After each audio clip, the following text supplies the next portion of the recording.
Tonight in Louisiana, a white sheriff's deputy is under investigation after being caught on camera grabbing a black woman by the hair and repeatedly slamming her to the ground. The deputy showed up as 34-year-old Shantel Arnold was walking home. She had just been attacked by a group of boys and had to fend them off with a stick. The deputy asked her to stop walking, but she didn't listen. Before we show you what happened next, a warning that the footage is graphic.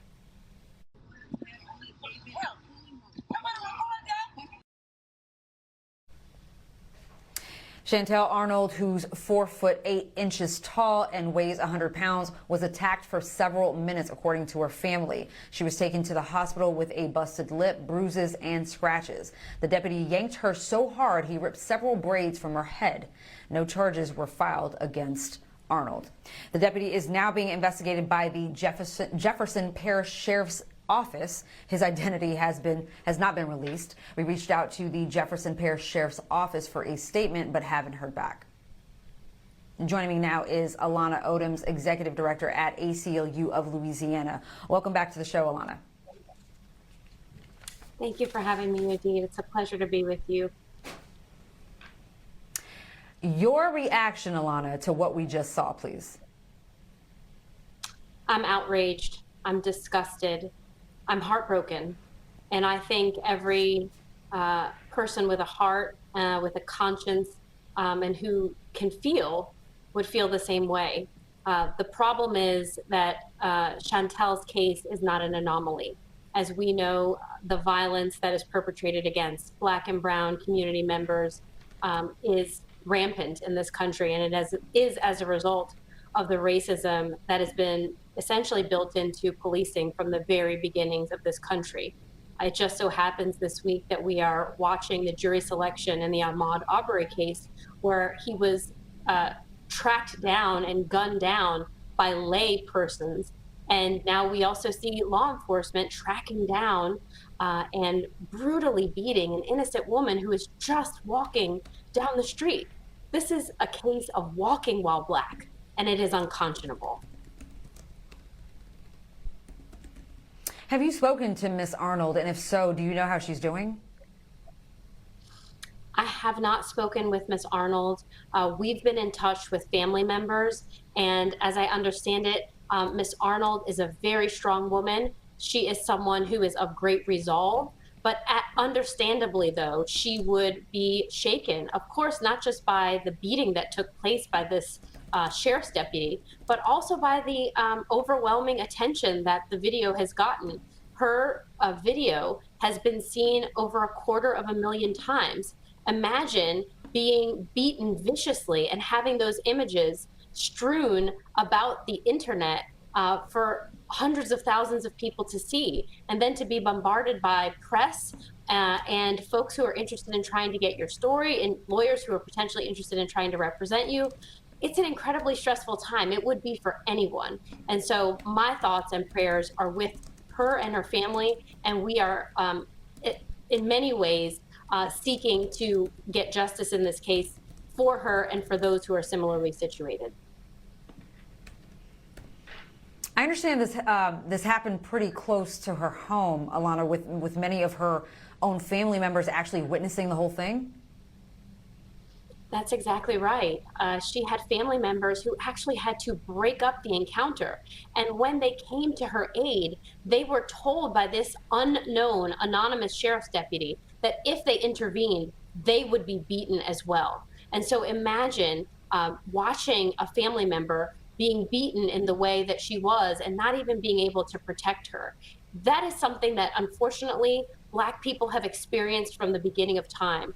This conjures images to me of lynchings that occurred, where you saw family members and community members helpless to stop their family members from being beaten for fear that they would too receive that same fate. And so what I think is most important for us to remember is that, yes, this is happening in the Jefferson Parish Sheriff's Office. This happens all over the state of Louisiana. It happens all over the state of Georgia. It happens all over the American South. And frankly, it happens all over this country because the origins of policing in this country are deeply racist. And unless we get to that racist core and we actually dismantle it, we will continue to see this kind of brutalization. Now, the Jefferson Parish Sheriff's Office is now investigating the deputy, but do we know whether he's been disciplined internally at all? And why don't we know who this officer is? I would not venture to guess that there has been any formal discipline of this officer, and no one can actually provide any kind of evidence as to whether or not that has occurred, because Jefferson Parish Sheriff's Office is essentially a vault. They routinely avoid public records requests. They routinely guard information concerning officers who have been disciplined. Over the last, I don't know, 7 or 8 years, a public records request was done by NOLA.com and the ProPublica news outlet, and one complaint was sustained for internal investigation over the last 7 years with this department. And so you cannot trust anything that they're doing. And essentially, if there is an investigation, which we believe there is at this point, it is purely the fox guarding the hen house. There is absolutely nothing that you can, no credibility that you can give to this organization. They're not deserving of that. So, Alanah, how are you and the ACLU involved, and how does the organization plan to ensure that there's accountability held here? Yeah, so our organization represents Black and brown people who've experienced the everyday indignities that unconstitutional policing can expose to our community members. So cases where individuals, in particular in Jefferson Parish, have been brutalized and beaten for simply protesting and exhibiting their First Amendment rights, where folks in Jefferson Parish have been surveilled simply for going out to eat with a family member and have been tracked down while they're driving. There are many cases. We actually have 4 cases that we've already filed in federal court against the Jefferson Parish Sheriff's Office. We would welcome the opportunity to represent Ms. Shantel Arnold, because we have represented dozens of people who are similarly situated and experience this kind of harm. And what we seek to do is we seek to create a body of law, clearly established law in the United States Fifth Circuit, which Yodit, as you know, is one of the most conservative circuits in the nation. But we want to challenge qualified immunity, which we know will come up in these cases, and filing case after case after case.